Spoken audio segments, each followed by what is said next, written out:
Congress party నుంచి జూబ్లీహిల్స్ అభ్యర్థి రేసులో ఉన్న నవీన్ యాదవ్ చిక్కుల్లో పడ్డారు. ఎన్నికల సంఘం నిబంధన ఉల్లంఘనతో ఆయనపై క్రిమినల్ కేసు నమోదు చేశారు. ఎన్నికల కోడ్ అమల్లో ఉండగా నవీన్ యాదవ్ ఓటర్ కార్డులు పంపిణీ చేశారు. ఇది ఓటర్లను ప్రలోభాలకు గురిచేసే చర్యగా భావించిన జూబ్లీహిల్స్ ఎన్నికల అధికారి నవీన్ యాదవ్ పై మధురానగర్ పోలీసులకు ఫిర్యాదు చేశారు. దాంతో నవీన్ యాదవ్ పై ప్రజా ప్రాతినిధ్య చట్టం కింద కేసు నమోదు చేశారు.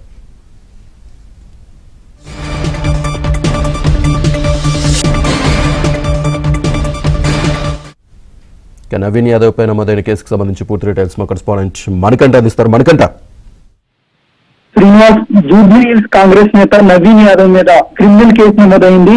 బీజేపీ ఎంపీ రఘునందన్ రావు ఇచ్చిన ఫిర్యాదు మేరకు ఎలక్షన్ కమిషన్ కేసు నమోదు చేసినట్లుగా సమాచారం అందింది. జూబ్లీహిల్స్ ఉప ఎన్నిక వచ్చే నెల 11వ తేదీన జరగనుంది. అలాగే 14 నెలల లెక్కింపు జరగనుంది. అయితే ఇప్పటికే హైదరాబాద్ నగర వ్యాప్తంగా ఎన్నికల కోడ్ అమలులో ఉంది. అయితే ఈ ఎన్నికల కోడ్ అమలులో ఉండగానే ఓటర్ ఐడి కార్డులను పంపిణీ చేశారు నవీన్ యాదవ్. దీంతో ఎంపీ రఘునందరావు అతనిపై ఫిర్యాదు చేశారు. ఖచ్చితంగా దీనిపై చర్యలు తీసుకోవాలంటూ ఎలక్షన్ కమిషన్ అయితే ఆశ్రయించారు. దీంతో రఘునందన్ రావు ఇచ్చిన ఫిర్యాదుతో నవీన్ యాదవ్ పై కేసు నమోదైంది. ప్రస్తుతం మధురానగర్ పోలీసులకు జూబ్లీహిల్స్ ఎన్నికల అధికారి రజనీకాంత్ రెడ్డి అయితే ఫిర్యాదు చేశారు. దీంతో నవీన్ యాదవ్ పై బిఎన్ఎస్ 170, 171, 174 తో పాటు ప్రజా ప్రాతినిధ్యం చట్టం కింద కేసులు నమోదు చేశారు. ఇటీవల కాలంలోనూ గత కొద్ది రోజుల క్రితం జూబ్లీహిల్స్ లో కార్యక్రమం నిర్వహించారు. ఆ కార్యక్రమంలో కాంగ్రెస్ నాయకుడు